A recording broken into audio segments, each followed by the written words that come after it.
ठीक है जी, अस्सलाम वालेकुम। उम्मीद करता हूँ आवाज़ बेहतर आ रही होगी, क्लियर आ रही होगी। ठीक है जी। अच्छा, जो एग्जाम्पल हमने लास्ट उसमें लेक्चर नंबर 29 में की है, मैंने आपसे कहा था कि हम कोशिश करेंगे कि 5-8 को देखें, लेकिन चूंकि वो टेम्परेचर कोफिशिएंट वगैरह उसके अंदर आ रहे थे, फिर मैंने उसको अभी स्किप कर दिया है। हाँ, ये ज़रूर है कि आपको CMS के नेक्स्ट वीक के अंदर कुछ टास्क मिल जाएंगे, जो आपके क्लास टास्क होंगे वो आपने करने हैं। उससे ये कि आपकी प्रिपरेशन बेहतर हो जाएगी। क्योंकि कोर्स आउटलाइन से हम बाहर निकल जाएंगे, तो मैंने इसकी डिटेल में नहीं है, क्योंकि वो दोनों जो चीज़ें हैं वो दोनों कोर्सेज या दोनों प्रोग्राम्स की कोर्स आउटलाइन में वो चीज़ नहीं है। ठीक है जी, मैं पहले अपनी स्क्रीन शेयर कर लूँ, उसके बाद फिर हम आगे चलते हैं। ठीक है जी। अच्छा जी, हम आ जाते हैं, ये आपकी जो इंजीनियरिंग प्रोग्राम्स वाली आउटलाइन है। ठीक है जी, तो इसमें कॉमन इमीटर इनपुट करेक्टर जो बीजेटी इन्वर्टर स्विच वगैरह तो हमने तो कर ही लिया। Emitter collector feed biasing problem. अब ये प्रॉब्लम्स का मतलब ये कि आपको एग्जांपल्स वगैरह में आ गए, वोल्टेज डिवाइडर बाइस design biasing problem, exercise problem. अब ये मैं आपको दे दूंगा बहुत सारी, आप देख लीजिएगा। अब ये मॉसफेट वॉसफेट आ गया, ये अभी बात का प्रोसेस है। पहले हमें यहाँ पे एम्पलीफायर की क्लासेस वगैरह पढ़नी है। क्यों? ये पता होना चाहिए, मुझे नहीं पता कि इसके अंदर कोर्स में ये क्यों मौजूद नहीं है, लेकिन ये यहाँ होनी चाहिए। ठीक है जी। अब ये चूंकि बहुत ज़्यादा डिटेल में नहीं है, लेकिन आप यहाँ देखें कि ऑप एम्प से पहले common emitter BJT working as amplifier construction. अब ये पूरी चीज़ें ये 2 घंटे कवर होने को नहीं है, लेकिन ये कोर्स भी छोटा होता है। तो अब लागत है जब इसमें ये चीज़ आ रही है, कॉमन एमिटर एम्पलीफायर आ रहा है, तो हम इन चीज़ों को बेहतर तरीके से कर लेंगे। मॉसफेट पे जाने से पहले हमें ये ओप एम्प भी देखना है, उसके बाद जेफेड भी देखना है, और देखेंगे तो फिर दूसरी चीज़ों को कवर कर लेंगे। लेकिन हमें अभी क्लासेस ऑफ एम्पलीफायर्स के बारे में पता होना चाहिए, एम्पलीफायर की या ट्रांजिस्टर की कॉन्फ़िगरेशन के बारे में मालूम होना चाहिए। ठीक है जी। तो हम डायरेक्ट फिर आते हैं चैप्टर नंबर 6 के ऊपर। हमारा तकरीबन अराउंड 20 to 21 लेक्चर्स बचे हैं, क्योंकि मैं थोड़ा पीसेस में तोड़ रहा हूँ, और पिछले वो भी कवर किया था हमने इलेक्ट्रिकल का कुछ पार्ट। इसकी वजह से हमें 48 नहीं, 50 या 51 लेक्चर्स की तरफ मैं जाऊँगा। इसमें थोड़ी सी आप लोगों के लिए आसानी रहेगी, चीज़ें डिटेल में और बहुत स्लो स्लो पेस में पूरी हो जाएंगी। ठीक है जी, चले जी चैप्टर नंबर 6 पे आते हैं। क्या कहता है ये, और इसमें हमारी चीज़ें क्या है। ठीक है जी। अच्छा, अब एक बात का ख्याल रखिएगा कि जो DC करेक्टरिस्टिक्स होती हैं या DC क्वांटिटीज होती हैं, they are written in caps. वो किस में लिखी जाती है? कैपिटल लेटर में या अपर केस के अंदर। किसके अंदर? कैपिटल लेटर में या फिर अपर केस में। जब आप AC क्वांटिटी या इसकी बात करते हैं या AC पैरामीटर्स की बात करते हैं, तो you will write those parameters, those quantities, those values in lower case और स्मॉल लेटर्स। ठीक है जी। In previous chapter DC quantities were identified in non-italic uppercase subscripts such as IC, IE, VC, VC. Lowercase italic subscripts are used to indicate quantities of RMS, peak, peak to peak, current and voltages. For example, IC, IE, IB, VC and VC. RMS values are assumed unless otherwise stated। assume का मतलब देख लेंगे कि हमें कहाँ पे assume करने की ये चीज ऐसी होगी। Instantaneous quantities are represented by both lowercase letter and subscript। ठीक है जी। Figure dash 6-1 illustrates the quantities of specific voltage waveform। ठीक है जी, बात समझ में आ गई? तो अगर यहाँ पे अगर स्मॉल में लिखा हुआ है, लोअर केस में लिखा हुआ है, ठीक है जी, तो वो क्या है? हम AC क्वांटिटी की बात कर रहे हैं। किसकी बात कर रहे हैं? AC क्वांटिटी की बात कर रहे हैं। और अगर कहीं पे अपर केस में लिखा हुआ है, तो वो हम किसकी बात कर रहे हैं? DC क्वांटिटी की बात कर रहे हैं। चले जी, स्टार्ट करते हैं, नीचे आते हैं। लीनियर क्या था? लीनियर का मतलब ये है कि अगर इनपुट जितनी वेरी हो रही है, चाहे उसकी वैल्यू कितनी छोटी हो, that will create impact on the output. आप इधर से इनपुट छे रहे हैं, इधर से आउटपुट में वेरिएशन आएगी। आप इनपुट कम करेंगे, आउटपुट भी कम हो सकती है। इनपुट बढ़ाएंगे तो आउटपुट भी बढ़ सकती है। इसे कहते हैं हम लीनियरिटी। ठीक है जी। जरा सी भी अच्छा, इसमें स्टेप वाइज नहीं है कि आपने यहाँ से लेके यहाँ तक करें तो इतना बढ़ेगा, ऐसा कुछ नहीं है। या 0 से 5 वोल्ट तक जो डिजिटल चीज होती है सारी डिस्क्रीट होती है, they are not linear. Input पे डिपेंडेंट है, इंस्टेंटेनियस है, वो चीज आपके लिए क्या कहलाएगी, लीनियर है। अब लीनियर एम्पलीफायर क्या होता है जरा से पढ़ लेते हैं, फिर आगे सर्किट आएगा उसको देख लेते हैं, फिर हम कॉन्फ़िगरेशन वगैरह की तरफ चलते हैं। A linear amplifier provide amplification of signal without any distortion so that the output signal is exact amplified replica of input signal।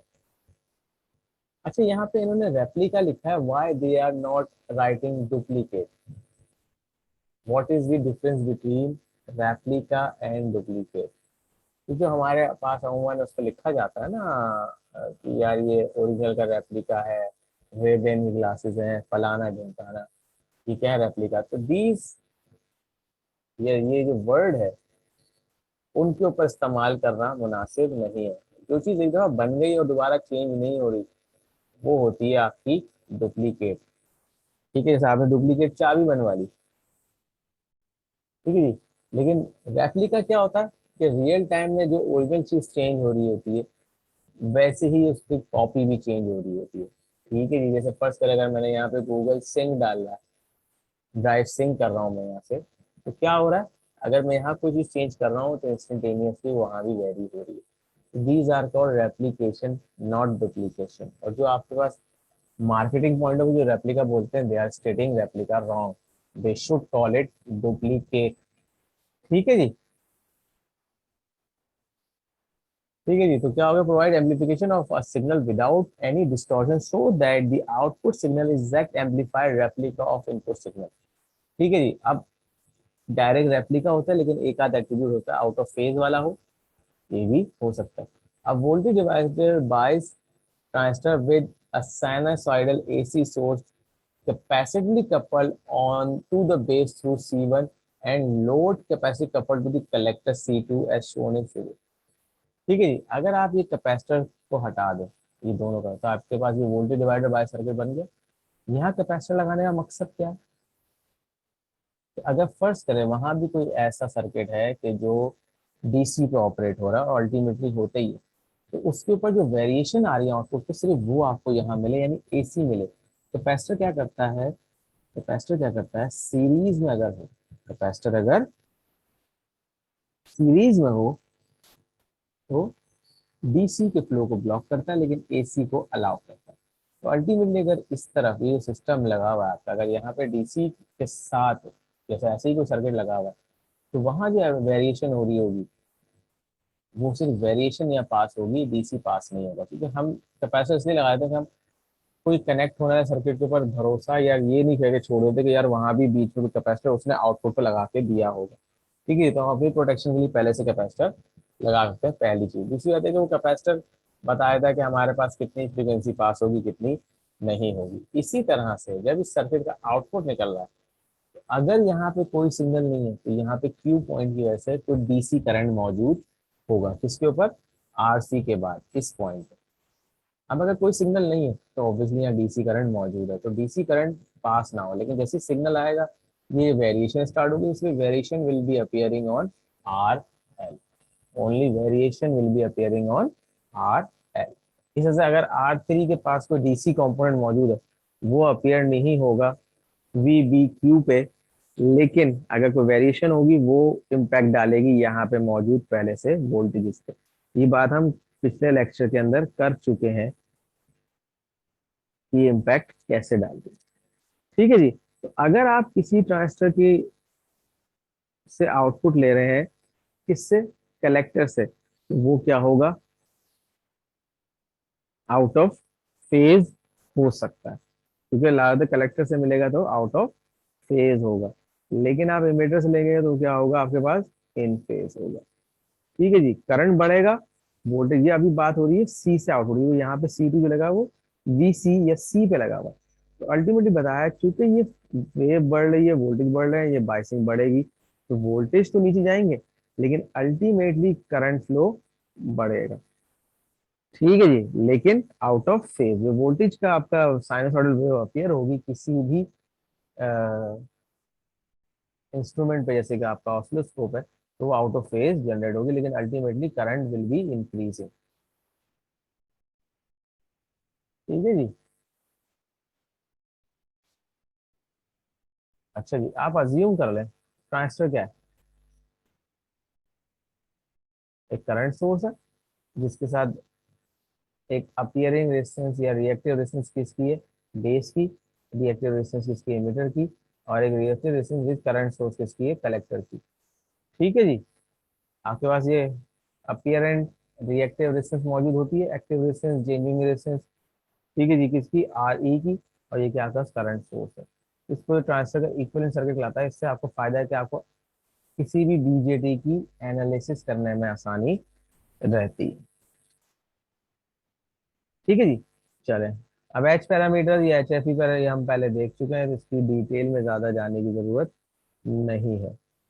H F, forward current gain.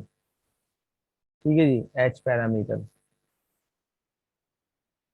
अच्छा जी, कॉमन इमिटर एम्पलीफायर। अब जो हम आगे सर्किट डिस्कस करेंगे वो कौन सा है, CE amplifier configuration.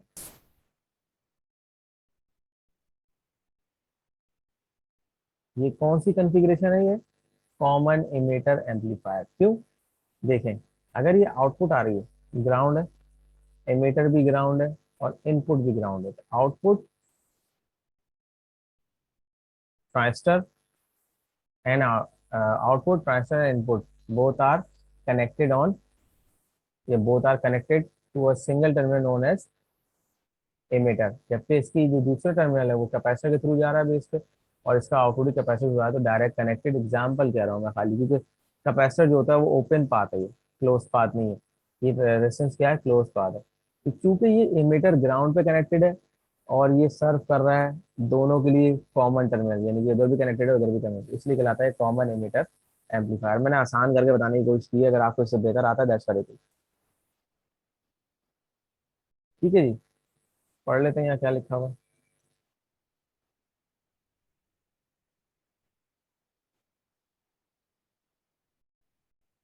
As you have learned, BJT can be represented in AC model circuit. वो हम पीछे देख चुके हैं AC मॉडल की, उसमें स्मॉल वैल्यूज आ रही हैं और वो अपेरेंट या रिएक्टिव रेजिस्टेंस है।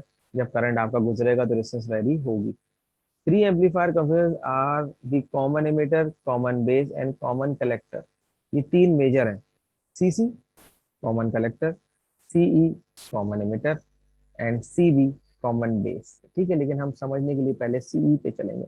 The common emitter amplifier configuration has the emitter as the ground terminal or ground to AC signal. CE amplifier exhibit high voltage gain and high current gain. हमने graph में देखा था कि voltage भी बढ़ रहा है, बेशक आउट ऑफ फेज बढ़ रहा है, लेकिन उसी की वजह से आपका करंट भी बढ़ रहा है।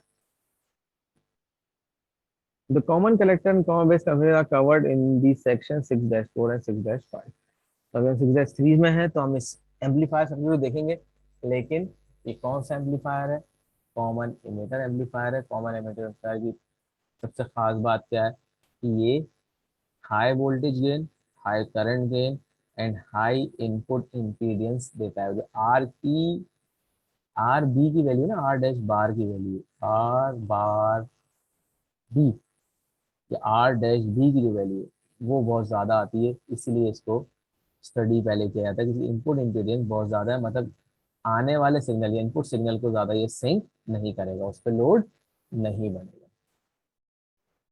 एग्जाम्पल में देता हूँ आपको। आपके पास मोबाइल है, अब तो MP3 प्लेयर का दौर नहीं है। आप चाहते हैं मोबाइल के जो ट्रैक्स आपने रखे हुए हैं वो आप बाहर किसी शादी में उसको प्ले करें यूजिंग SP4, वो जो बड़े आपके ऑडियो इक्विपमेंट्स होते हैं। तो आप क्या करेंगे कि मोबाइल की आउटपुट एम्पलीफायर की पिन में लगा दें। तो आपकी अजम्पशन क्या होनी चाहिए कि वो जो स्पीकर ड्राइव हो रहे हैं वो डायरेक्ट मेरे मोबाइल से हो जाएंगे। That is not possible. ठीक है, साइंस ने इतनी तरक्की नहीं की। तो क्या होगा कि वो जो सिग्नल है उसका बहुत थोड़ा सा पार्ट वो लेगा, कौन, वहाँ का एम्पलीफायर या वहाँ का ड्राइवर सेक्शन या वहाँ का मिक्सर वो उसको फर्दर प्रोसेस करवा के पावर एम्प तक देगा। तो आपका जो इनपुट सिग्नल है that is utilise very much less as compare to अगर आप उसमें हेडफोन लगाते, क्योंकि हेडफोन की इम्पीडेंस कितनी होगी, फ्यू हंड्रेड ओम्स होगी। लेकिन जो इनपुट इम्पीडेंस किसकी होगी, किसी भी एम्पलीफायर की या मिक्सर की, क्योंकि उसके बीच में कैपेसिटर होगा तो there will be having a very high resistance. फायदा क्या हुआ, हाई रेजिस्टेंस लो करंट। तो अगर आप मोबाइल के जरिए हेडफोन पे कोई चीज सुनते हैं उसमें करंट ज्यादा ड्रेन होगा क्योंकि आपका डायरेक्ट लोड है। लेकिन अगर आप वही हेडफोन जगह पे आप किसी एम्पलीफायर को इनपुट देते हैं तो that will be utilising less current as compare to your headphones. ठीक है जी, कुछ पॉइंट में क्लियर कर सका। तो जितना ज्यादा कम करंट यूटिलाइज होगा और जितनी ज्यादा आउटपुट देगा उतना अच्छा एफिशिएंट सर्किट कहलाएगा। तो करंट कब कम यूटिलाइज कैसे होगा कि अगर आपके पास इनपुट जहाँ पे आ रही है वहां पे इम्पीडेंस बहुत ज्यादा हाई होगी तो करंट वैल्यू कम होगी, सिर्फ वोल्टेज का डिफरेंस आपको मिलना चाहिए। ठीक है जी। अब ये एक सर्किट है, ये सर्किट इसका है कॉमन इमिटर एम्पलीफायर।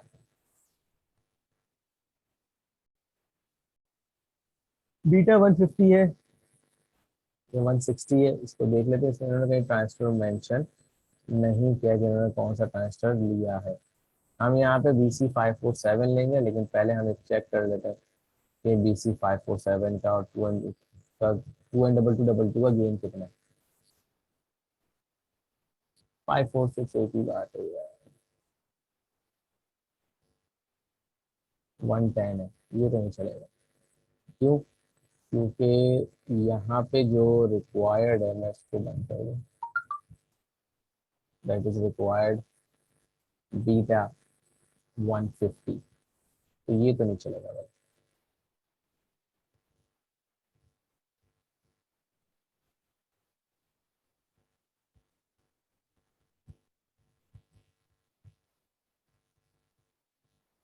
ये कुछ चल सकता है क्योंकि मिनिमम मैक्सिमम वैल्यू ये दे रहा है, 100 तो है और मैक्सिमम 300 तक जा सकता है। ठीक है जी, चलें अब ये टू एन डबल टू एक अच्छा कैंडिडेट है। और इसके अलावा हमारे पास है था 828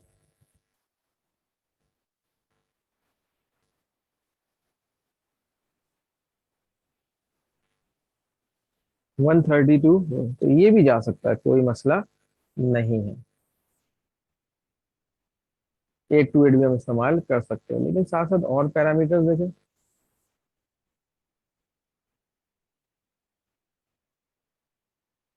1.0 थाउजेंड यानी कि 1.2 मिली एम्पेयर। ठीक है जी, 1.2 मिली एम्पेयर। और ठीक है जी, 828 लगाते हैं, स्टार्ट करते हैं, 828 लगाते हैं।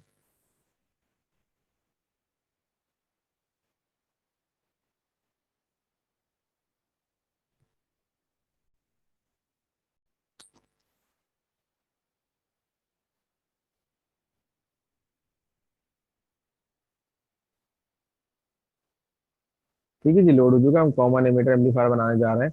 फिगर 6-8 है और बुक है फ्लॉइड की। ठीक है जी, 828 ट्रांसफर पहले ले लूँ, सॉरी।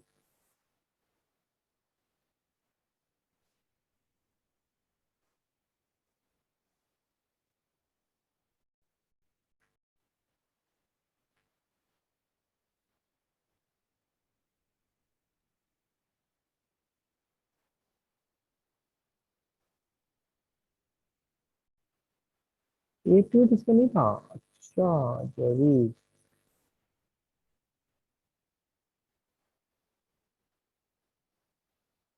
अच्छा,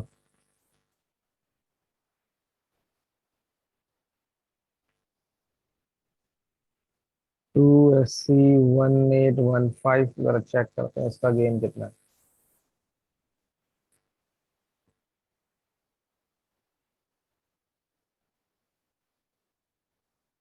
1815 की डेटा शीट हमने डाउनलोड नहीं की। चलो कोई बात नहीं।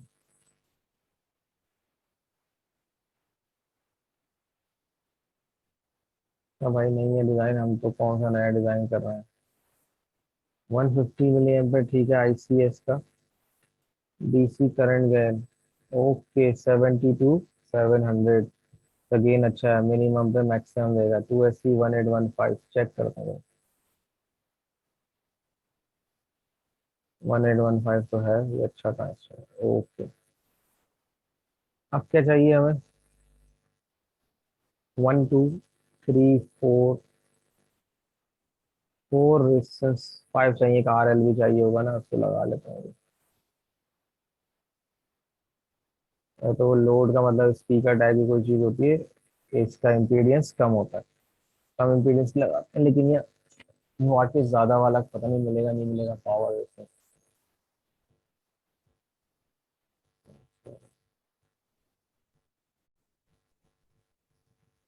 1 2 3 4।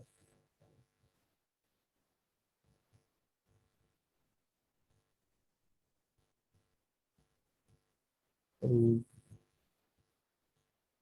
4 और ये आ गया 5।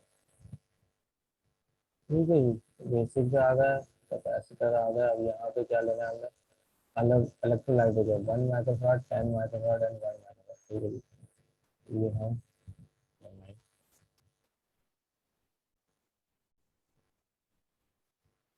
1 2 3।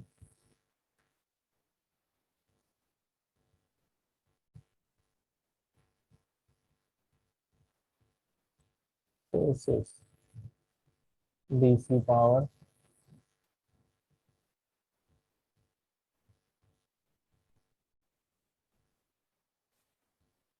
1 2 3। ठीक है जी, और क्या आ गया हमारे पास? डालता हूँ ये बना, उसके बाद देखते हैं क्या होता है, क्योंकि हमें इनपुट सिग्नल भी देना होगा ना। अच्छा जी,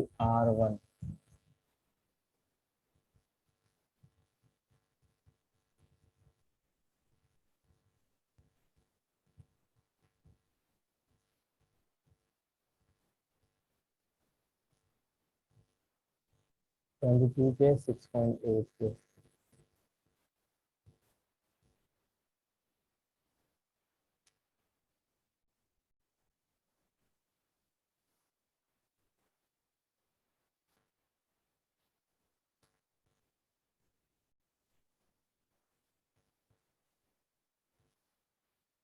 फाइव सिक्सटी ओम, 10 माइक्रोफैराड, ये तो याद था, 1 और 1।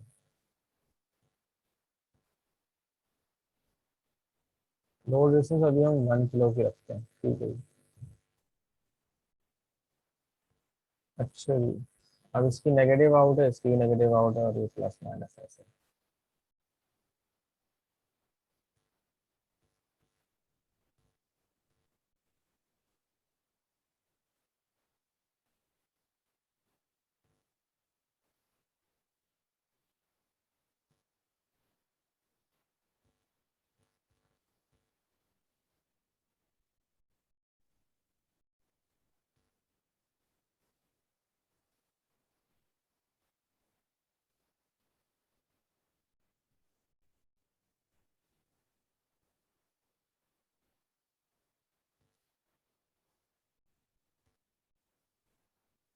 ठीक है जी, 6.8 के, 560 ओम, 1 के एंड 22 के। और इस तरह से आउटपुट आ जाएगी, इसको रोटेट कर दिया।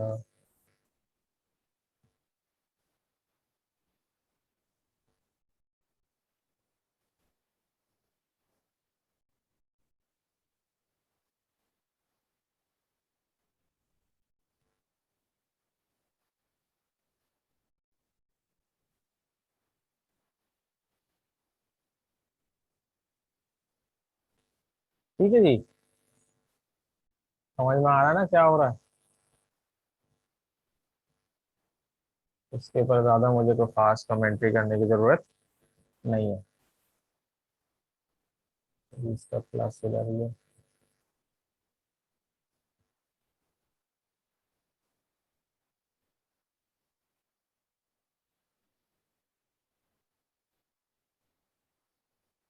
चलो अभी तो 1 के रहने दो।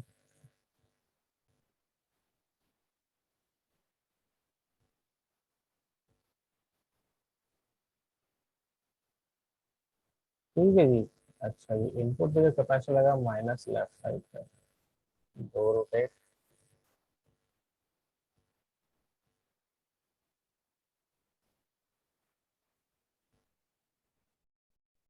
और ये आ गया आपका यहाँ पे फंक्शन जनरेटर। ठीक है जी। अच्छा जी, अब यहाँ पे एक ऑसिलोस्कोप होता है 4 चैनल, तो खैर यूज कर चुके हैं।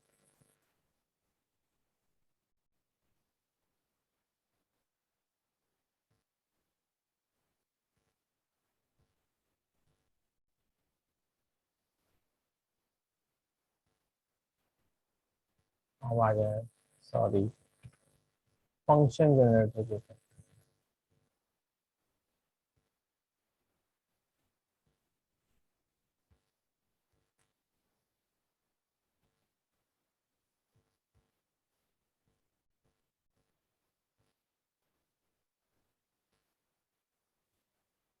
तो सेव कर लूँ, ऐसा ना कोई लाइट वाइट चली जाए तो फिर मसला, सारा काम उसमें जाता है फिर। चलिए लेक्चर तो ये 30 है, सर्किट ए है।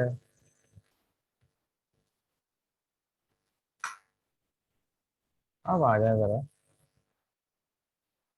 फ्रीक्वेंसी आप ले लो 1 किलो हर्ट्ज की।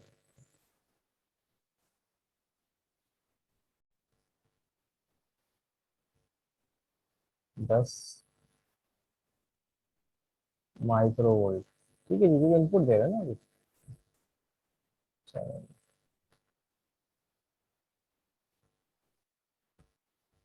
तो इसको स्टार्ट करते हैं, देखते हैं क्या आया।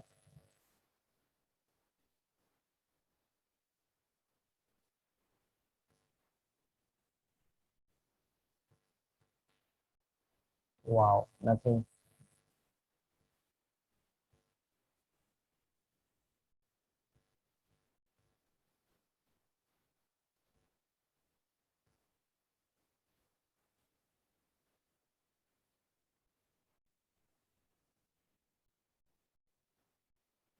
ओके।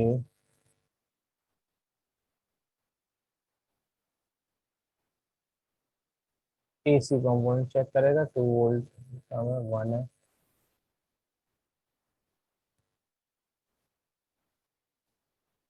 हमने क्या वैल्यू ली है यहाँ पे? 1 माइक्रो, 10 माइक्रोवोल्ट।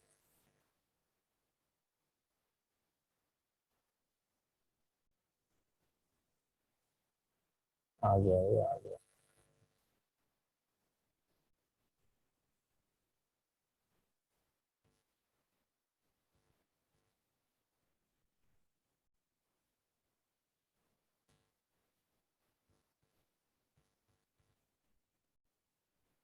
ठीक है जी, एसी में सेलेक्ट किया तो हमारे पास ये साइकिल आना शुरू हो गया। इसी पे सही आ रहा है। हाँ, ये ऊपर नीचे क्यों हो रहा है, ये एक अच्छा सवाल है, लेकिन वैल्यू ये आ रही है आपके सामने। ठीक है जी।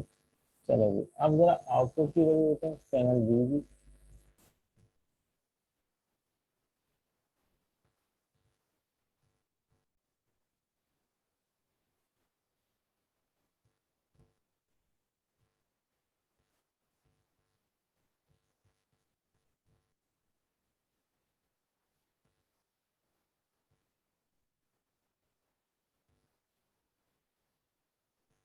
बल्कि मैं इसको कर देता हूँ ऊपर,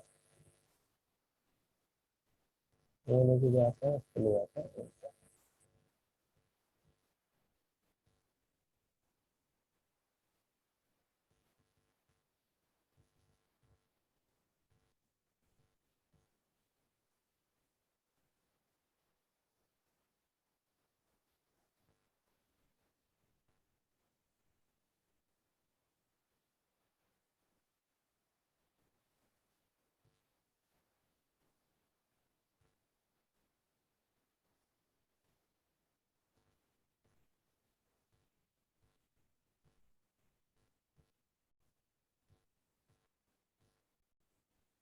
चलिए अब इसमें एक फर्क देखने का है।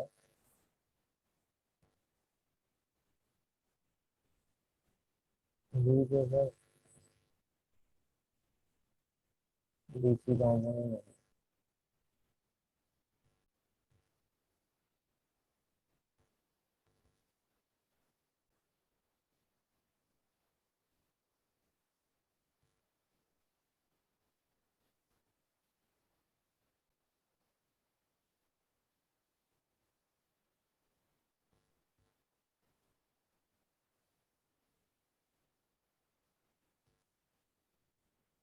तो यह समझ में आ रहा है ऐसा क्यों हो रहा है?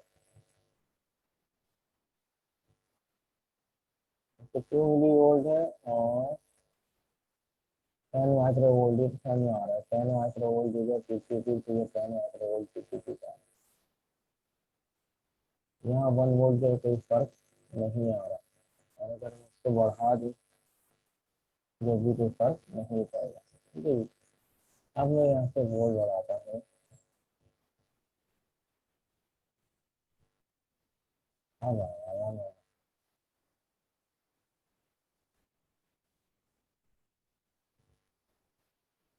ठीक है जी। और इसकी पोजीशन होगी तो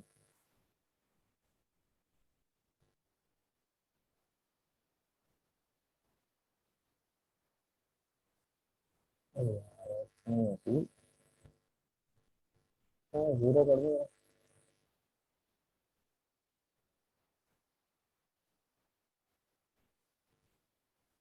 ठीक है जी। अब बी पे आते हैं।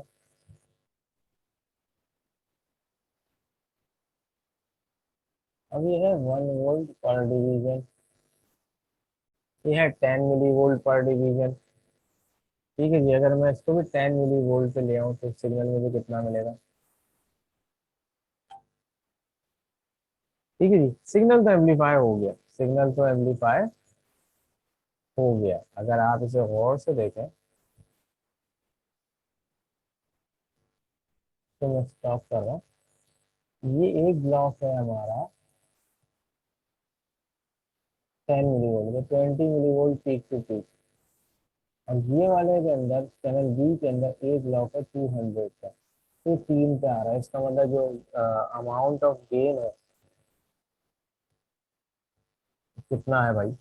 10 मिली वोल्ट से कितना आगे? तकरीबन ये 300 मिली वोल्ट। ठीक है जी। तो कितना अमाउंट, कितना गेन आया हमारे पास? अमाउंट 30 टाइम्स, 30 टाइम्स हमारे पास करंट का गेन आया।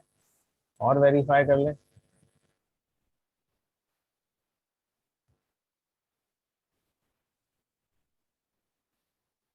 1 वोल्ट पीक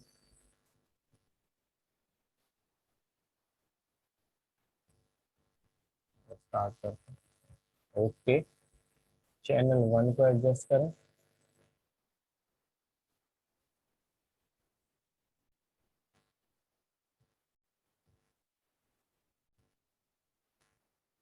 चैनल 2 को एडजस्ट करें। और इसको मैं थोड़ा सा ऊपर ले। हम अभी देख रहे हैं ये क्या हो रही है हमारे पास? क्लिपिंग हो रही है। चैनल 1 को जरा एडजस्ट करूंगा।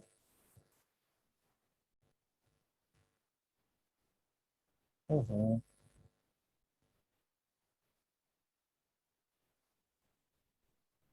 ये तो समझ में आ रहा है।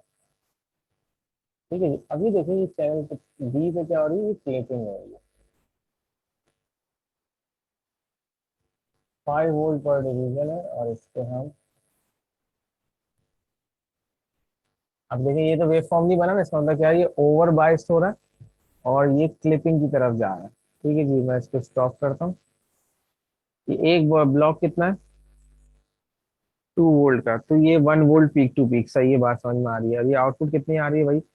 ये एक ब्लॉक है आपका 5 वोल्ट का। 10 वोल्ट या 5 वोल्ट पीक आ रही है। 5 टाइम्स कर रहा है, लेकिन ज्यादा वोल्ट होने की वजह से क्या हो रहा है? ये क्लिप हो रहा है, ना नीचे जा पा रहा है ना ये प्रॉपर ऊपर जा पा रहा है।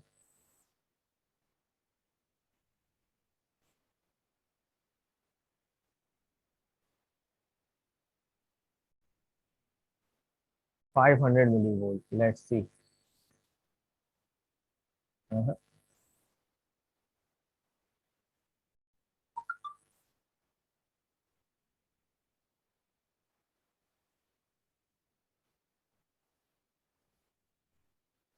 100 मिली।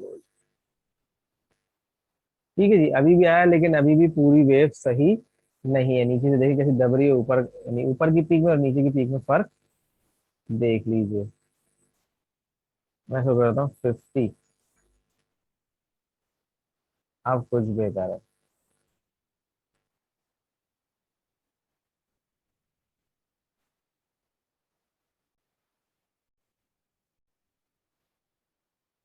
एक वोल्ट 100 का है तो पीक टू पीक आ रहा सही है। और ये पी चैनल क्या कहता है, 5 वोल्ट पर डिवीजन है। 2 वोल्ट पर डिवीजन करो तो वही 2.5 वोल्ट के करीब आ रहा है। ठीक है जी, तो ये कितना है आपके पास, 5 टाइम्स अगेन इसका ज्यादा आया। 0.5 वोल्ट यहाँ पे, 50 मिली वोल्ट यहाँ पे, और ये आउटपुट आ रही है आपके पास, आउटपुट आ रही है ना 2.5 का। खैर अच्छा खासा गेन है 50 मिली वोल्ट का, मतलब 10 किया तो 500, 2 किया तो 1 वोल्ट। ये 150 टाइम्स गेन आपको यहाँ पे दे रहा है। लेकिन हमारा दिखाने का मकसद ये था कि दो चीजें नोट करनी है। एक तो हम कलेक्टर से आउटपुट ले रहे हैं, तो आउटपुट क्या है, ये बढ़ रही है और ये कम हो रही है, आउट ऑफ फेज है पहली चीज। दूसरी चीज क्या है कि इनपुट पे वोल्टेज वेरी कर रहा हूँ, रिजल्ट मेरा वेरी कर रहा है। जब हमने क्लिपिंग की और ओवर बाइसिंग की बात पिछले लेक्चर्स में की है, इससे नजर आता है कि अगर मैं इसके पास इनपुट सिग्नल बढ़ा दूं तो मेरा आउटपुट वेरी होता है, मतलब क्यू पॉइंट डिस्टर्ब हो रहा है, तो सिग्नल प्रॉपर जनरेट नहीं हो रहा। अब यहाँ पे जो सिग्नल जनरेट हो रहा है इसका मतलब क्यू पॉइंट सही सेट हुआ है, पूरी वेव जनरेट हो रही है। लेकिन अगर इनपुट ज्यादा दूंगा तो आउटपुट क्लिप होना शुरू होगी। इसका मतलब क्या है, हमारा सिग्नल क्लिप हो रहा है, यानी input is more than it should be. ठीक है जी, इसकी फ्रीक्वेंसी भी चेंज करते हुए देख लेते हैं। 2 किलो हर्ट्ज।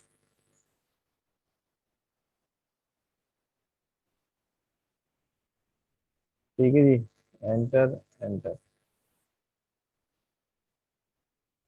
देखें फ्रीक्वेंसी बढ़ी, गेन भी बेहतर हो गया, बट स्टिल क्लिपिंग स्टार्ट। अब मुझे क्या करनी पड़ेगी, वोल्टेज को थोड़ा सा 25 करना पड़ेगा। अब मेरे पास साइन वेव थोड़ी सी बेहतर आ रही है। तो ये एक ब्लॉक 2 वोल्ट का यानी 1.5 वोल्ट आउटपुट है, और इसमें एक ब्लॉक 100 मिली वोल्ट का, और इससे भी कम है। इसको और कम कर देता हूँ, 25 मिली वोल्ट इन है, और आउटपुट कितनी है, 1 वोल्ट। तो 25 को 4 टाइम्स 40, इसका गे अभी भी बीटा कितना है, 40। बीटा अभी भी कितना है, 40। पॉइंट समझ में आ रहा है। ये अभी हमने क्यों किया, कॉमन एमीटर एम्पलीफायर है, कलेक्टर से आउट ले रहे हैं, आउट ऑफ फेज आ रहा है। करंट गेन हमारा अमाउंट, जो गेन है वो 40 टाइम्स है, यानी कि बीटा का अराउंड 40 आ रहा है। हमने मुख्तलिफ दो अलग अलग फ्रीक्वेंसी पर देखा result, high frequency 2 kilo hertz पे बेहतर रिजल्ट आया। चलते चलते से हम 4 भी कर लेते हैं, फिर स्टॉप करते हैं। ये चल नहीं रहा, तो बताता हूँ मैं। तो अब देखिए रिजल्ट कितना अच्छा हो गया इसका। ठीक है जी, मैं इसका टाइम सेट कर लूँ। ठीक है जी, 2 वोल्ट वैल्यू मुझे बढ़ानी पड़ेगी, 5 वोल्ट है लेकिन मजा नहीं आ रहा। 2 वोल्ट पर डिवीजन इसको मैं नीचे ले आता हूँ। तो 2.2 2.4 है, 2.4 multiply by 2 volt, 4 to 5 volt output दे रहा है। जबकि इसकी इनपुट कितनी है,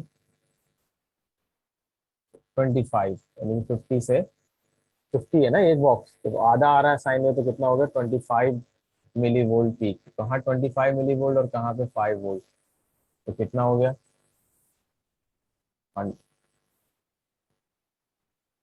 4,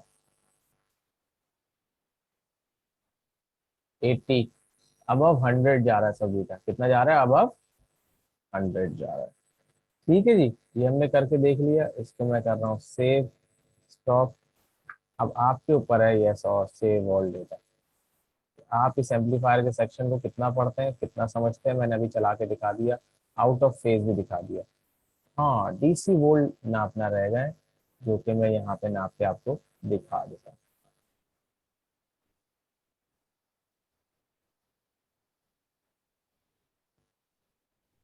डीसी वोल्ट नापने के लिए पहले मुझे यहाँ से ये हटाना पड़ेगा ताकि मेरा रिजल्ट बेहतर है। Save, no, cancel, file, save,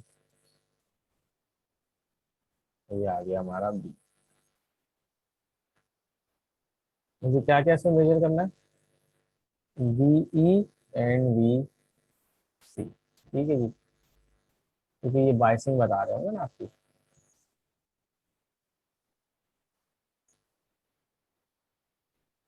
we C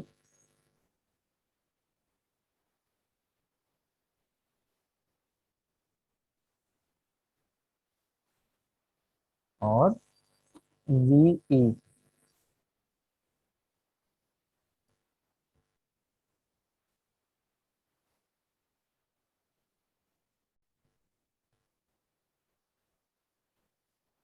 DC volt, DC volt. VE 2.13 के बराबर हो चाहिए आसपास में, और दूसरा 8.2 होना चाहिए। 8.14 और 2.17। 2.17 चलता है, 2.20 नहीं है, लेकिन 2.14 है, ठीक है जी। करीब करीब वैल्यूज आ गई, हमने वेरीफाई कर लिया, बहुत सारी चीजें बार बार डिस्कस भी कर ली, तो अंदाजा हो गया कि एम्पलीफायर क्या होता है, कॉमन इमिटर एम्पलीफायर क्या होता है, आउट ऑफ फेज सिग्नल क्या होता है, ठीक है जी। इनपुट सिग्नल का इफेक्ट आउटपुट सिग्नल में क्या होता है, क्लिपिंग क्या होती है, ठीक है जी। सैचुरेशन की तरफ जाता है तो क्लिपिंग आ जाती है, ये सारी बातें, क्यू पॉइंट डिस्टर्ब होता हुआ भी हमने देख लिया, ठीक है जी। इसको सेव करते हैं और स्क्रीन शेयरिंग हम ऑफ करते हैं, ठीक है जी। चलिए लेक्चर 30 कंप्लीट होता है, लेक्चर 31 के अंदर फिर इसको आगे मजीद लेके जाएंगे, ठीक है जी। चले, थैंक यू वेरी मच।